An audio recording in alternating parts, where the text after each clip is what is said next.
I know what some of you are thinking. What year is it? Yes, I'm a little late with this one. I started to look at the best games for 2024 and thinking about doing a video for that and realized I completely skipped last year.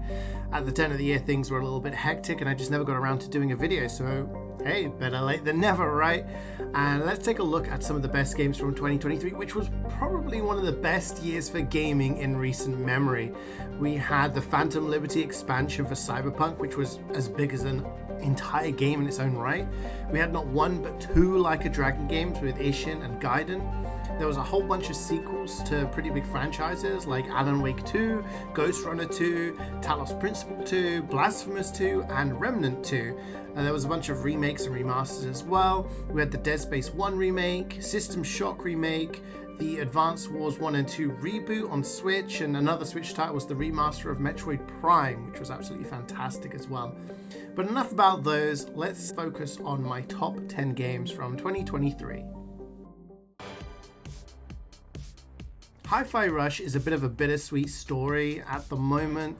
Obviously, in hindsight, we can say how fantastic a game it was, but unfortunately, the studio that made the game has been shut down by Microsoft. But let's focus on the good things. An absolutely amazing game. It's a beat 'em up, kind of like a hack and slash, but you have to do everything to the rhythm. It's a rhythm-based game, kind of like BPM or Metal Hellsinger, except this is platforming, collecting, and doing melee attacks. It's good fun, it's colorful, the music is great, and it's a really, really good action game. I'd highly recommend it to anybody. It's really good fun in one session, but also plenty to go back to and collect.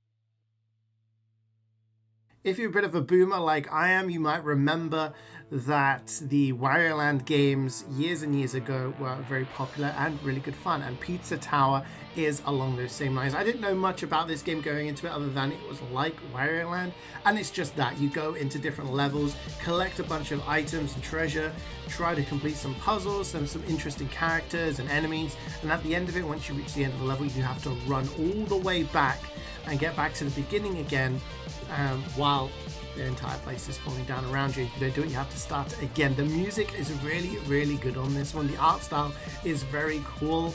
The characters are well designed, and the gameplay is really fun. And if you want 100% of this game, it is incredibly challenging. There's some very difficult things to try and take on, so I highly recommend it.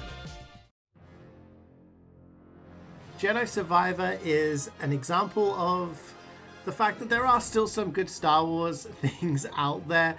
Star Wars content hasn't been the best in recent times, but the Jedi series has been pretty good. This is a sequel to Jedi Fallen Order, which came out 4 years before, and it continues Cal's stories. It's kind of like a Souls-like.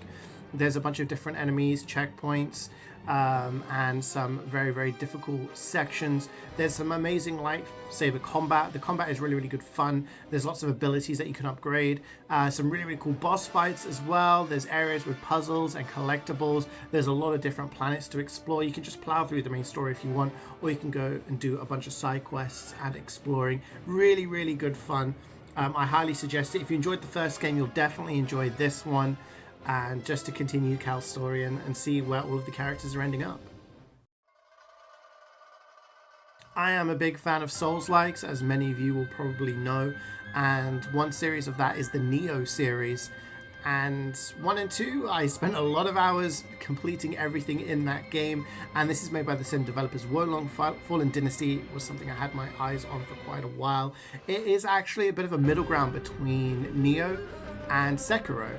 It has the Neo kind of spirits and magic involved in the combat, but it also has a bit more focus on parrying and deflecting like in Sekiro. So if you enjoy those types of games and you want something with a bit of a middle ground, then you might enjoy this. It's set during the same time period as Dynasty Warriors, so if you're interested in that kind of period of Chinese history, then you probably enjoy this game. There's a lot of recognizable names, but it's really, really good fun. There was actually 3 DLCs came out for it as well, which added a bunch more content.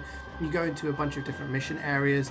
There's lots of collectibles to collect, and there's lots of areas to explore, and at the end there's some really, really good bosses at the end of each thing. Really, really good, and probably one of the best Souls-likes last year. I didn't know much about Viewfinder before coming into the game other than the actual main premise, and I thought there isn't too much they can do with this. Surely they can't go too far. I was blown away. Basically, you can manipulate the environment around you with pictures and items, and I don't know how they managed to do this. I'm not a game developer, so I don't know the intricacies, but all of the things they've done, I didn't think were even possible. It is absolutely amazing game. A really, really good indie title.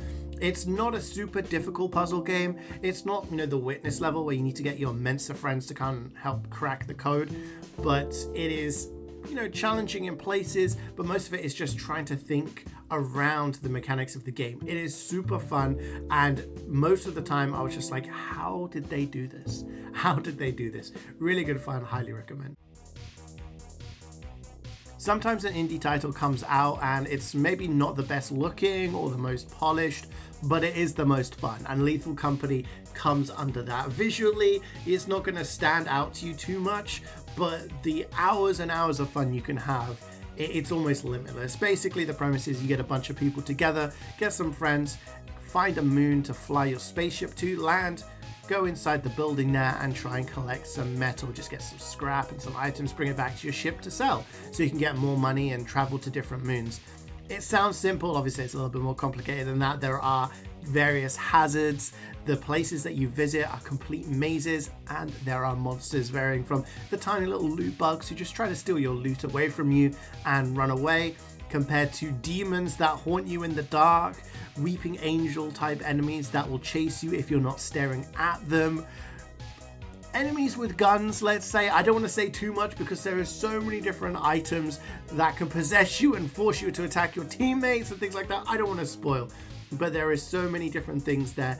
Every single time it is very, very unique.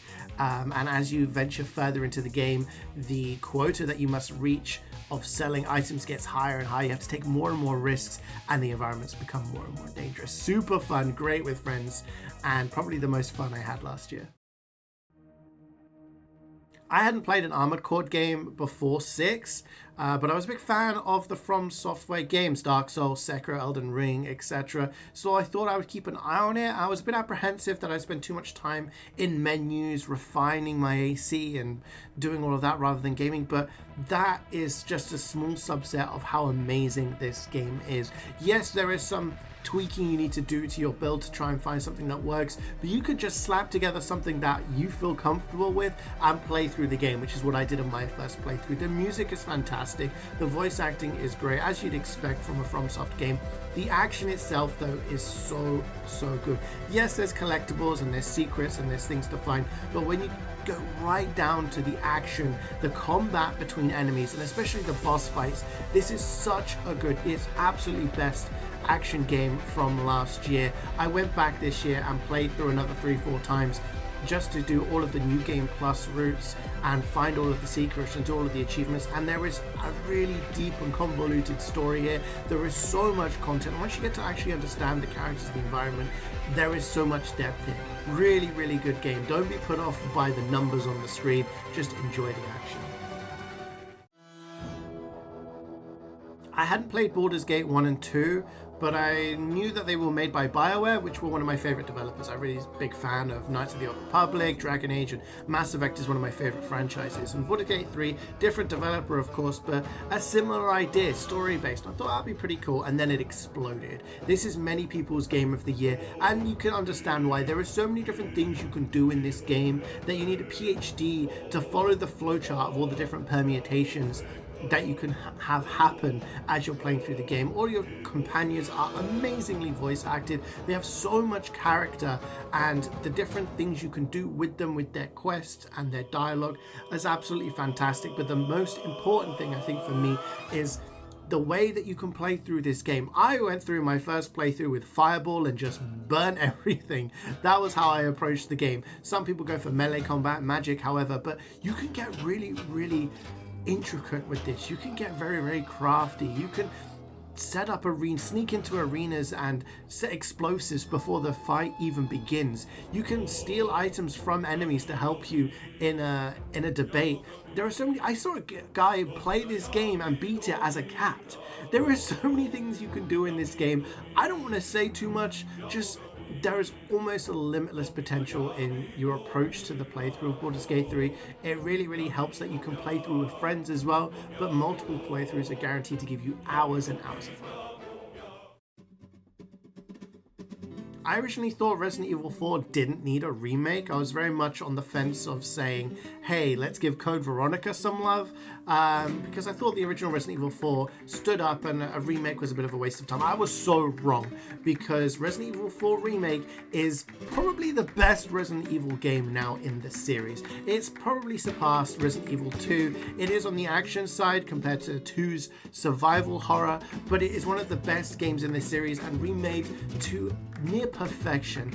It is absolutely amazing. Leon's second campaign, you are going through, it keeps to the original almost to the letter, but it adds so much more. There are so many quality of life improvements, there's visual improvements, there is more content to look for. It is so well made, and from the beginning to the end you're going to enjoy it. There is one gripe I had about this game, and it was the fact that when I beat the game I couldn't play the Separate Ways campaign, which is where you play as Ada. They added that as a DLC for about £7 a few months later, and it's almost as big as a game in its entirety by itself, the DLC. There is so much content here, and like I said, best Resident Evil game, you have to play it. Best game on the PC of the year.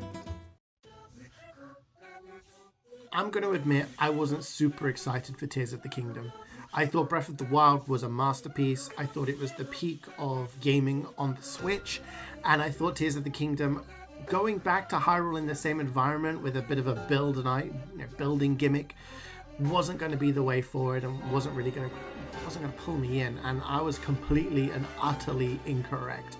It is so good. It's not a gimmick. The building is absolutely fantastic. It's not integral, but it's also the biggest thing of the game. You can build cars, you can build tanks, you can build flying machines that can drop bombs and shoot at enemies. You can do all sorts of things with this building mechanic. Apparently they spent a year refining it and polishing it so that the physics worked out. There are so many things you can do with this game, and that is just a small subset of Tears of the Kingdom. It is not just Hyrule anymore. There is more. There is more. I don't want to spoil too much, but the map is even bigger somehow. There's levels to this game, okay? The bosses and environments are fantastic, as you would expect from a Zelda game, and the story is actually really good as well. It's not something that you expect, but the cutscenes, and there's so much added to this game. It's better than Breath of the Wild.